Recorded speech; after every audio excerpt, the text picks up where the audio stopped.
He, your world's greatest living artist, kicking some serious booty, kicking butt. Good day to all of you guys, all you hustlers out there, working bees. Blessed are the productive. Yeah. Blessed are the productive, baby. That's it right there. You know why? I gotta say why. Many times productive people are very meek. And meek, not in how people like tend to think about being meek. Meek in the esoteric, true esoteric meaning. Meek means people that don't think too much. They're not stuck in their head. This is why we love stories like Forrest Gump. This is why we love stories of people that, he forgot his name, or he forgot his, all these movies, right? He or she, they, them, these people forget where they come from. They have memory loss, or there's no self-identity. They lose self-identity. That story will always resonate with a human being, because that is what the great JC was trying to teach, and other sages in the world.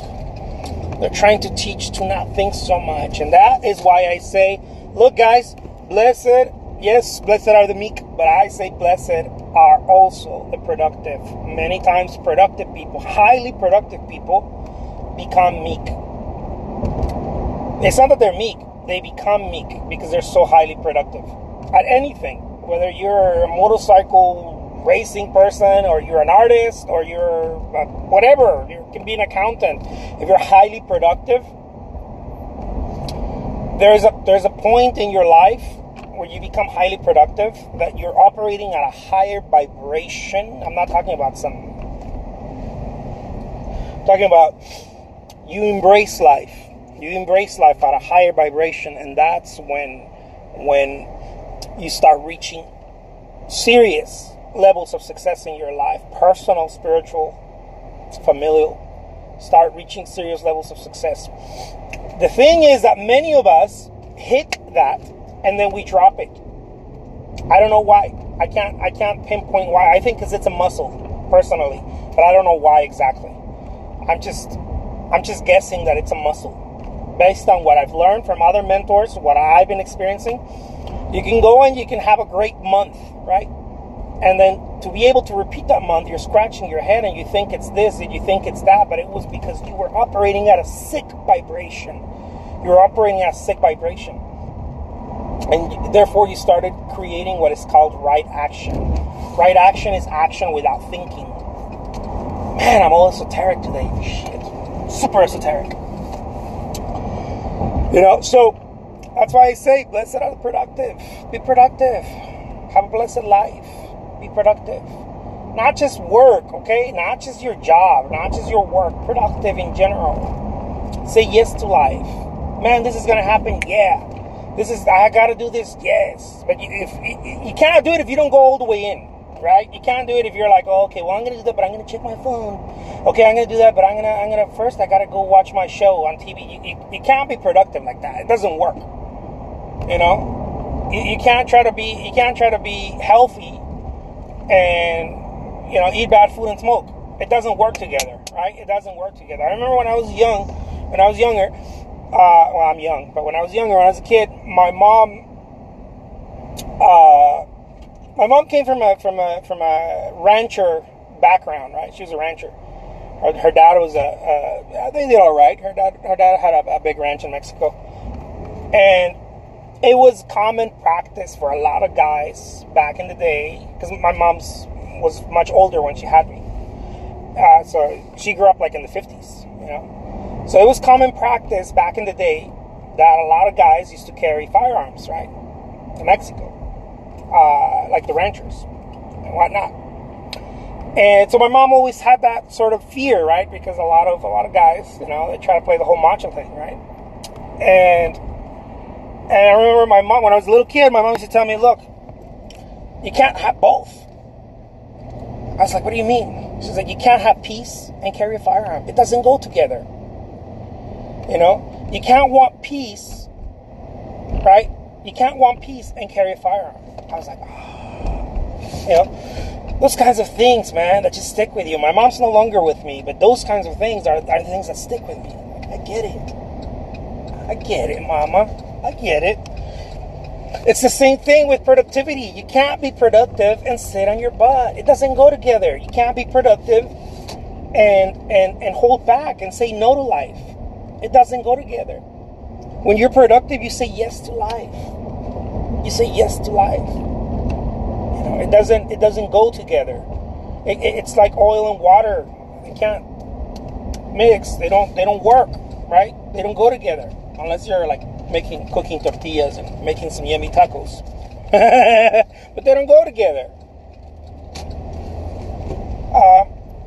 So this is one of the things that I've learned. Look, you want to be blessed in your life, become productive. Or whatever, I don't know. Maybe you help in your church. Maybe you help in your community. Maybe you're working in something, civil rights, something, I don't know. Whatever, right? Or all of it at the same time. Maybe it's your job. Maybe I don't know. It can be all of it. It can be all of it. Certainly in my life, that's the way I see it. I'm like, I can't just show up to work. It's not just a job, you know. I can't just show up to work. I gotta be good at it. I gotta be great at it. Not just good. I gotta be great at it. Be great at that. Be great at painting. Be a great dad. Be a great husband. You know. How do you do it all? You can't organize your way through it. You just gotta be it. That's the beauty of it. If you start thinking about it, you're gonna paralyze and be like, oh my God, I can't do it. I can't do it. Of course you can't do it. The mind can't do it. The body can. The body can.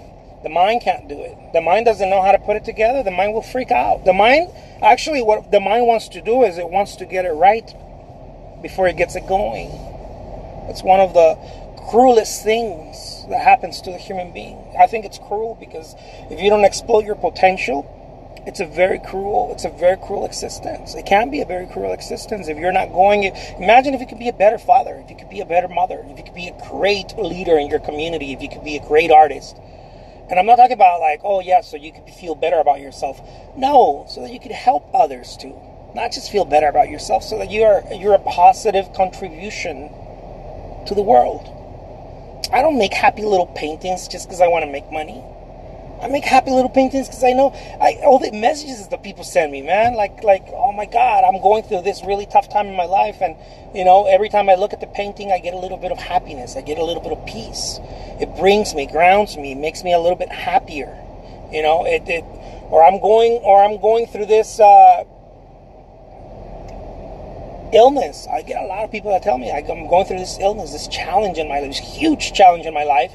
And the painting makes me happy. It brings me a little bit moment of happiness. I'm like, shit, man, you can't put a price tag on that, can you?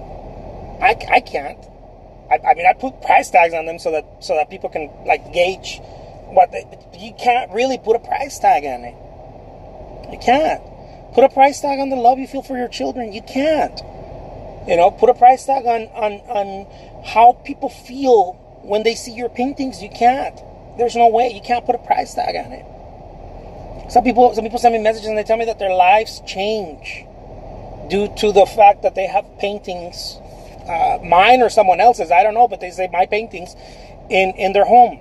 Their lives change. They feel more positive. They feel more upbeat. I don't know. I don't know if it's the colors. I don't know if it's because I put a lot of energy when I paint them. I have no idea. Some people have even claimed that they like to pray in front of the paintings, like when they're doing their daily prayers, because it grounds them and brings them. They're doing yoga, or they're practicing some sort of affirmation, or they're practicing some what do they call it? Meditation. They like to do it. They like to do it close to the painting. Why? I have no idea. All I know is that if it's good, I'm gonna keep doing it. If it's bringing that type of joy to people, if it's bringing this type of happiness, I'm very stupid if I don't keep doing it.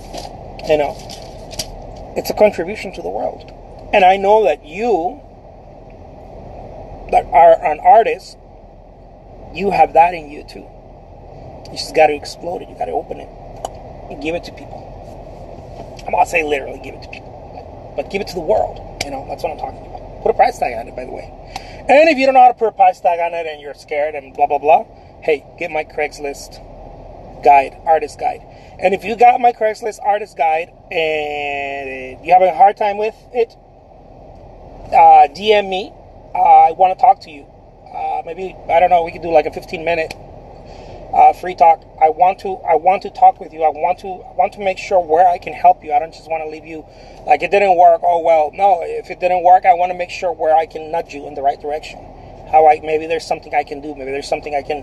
I don't know, because I don't know the full story, right? I don't know if you created artwork. I don't know how much artwork you created. I don't know the full story. So either way, I want to be able to help you. I want to feel responsible for it. I want to be responsible for it. I want to be able to help you. So DM me and with your phone number or whatever, and I'll give you a phone call. When it's the best time to call you, I'll give you a phone call, and we'll go from there. All right? Take care, guys. Peace. I gotta go ship some artwork. You guys, some of you guys don't believe me that I'm an artist. Gotta go ship some artwork, baby. Gotta go ship some artwork. Yeah, I'm here at the Postal Service. Life is good. Stay busy. Bye-bye.